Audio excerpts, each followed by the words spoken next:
तर नाशिकमधल्या तपोवनातल्या वृक्षतोडीचा मुद्दा प्रचंड गाजतोय आणि दुसरीकडे पालघरमध्ये वन विभागाचा अजब कारभार पाहायला मिळतोय।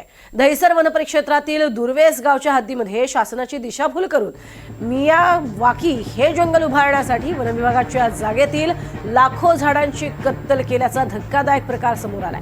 मुंबई अहमदाबाद महामार्गालगत राखीव वन आहे आणि त्या ठिकाणी कंपार्टमेंट क्रमांक 167 मध्ये 2 हेक्टर जागा आहे। इथे मियावाकी जंगल तयार करण्यासाठी 44,000 झाडांची लागवड केली जाणार आहे। मात्र त्यासाठी आधीपासूनच घनदाट जंगल असलेल्या 4 ते 5 फूट उंचीच्या झाडांचा बळी देण्यात आलाय। त्यामुळेच या लाखो झाडांची कत्तल करण्यासाठी जबाबदार असलेल्या वन विभागाचे अधिकारी आणि कर्मचाऱ्यांविरोधात गुन्हे दाखल करावेत अशी मागणी इथल्या ग्रामस्थांनी केली आहे।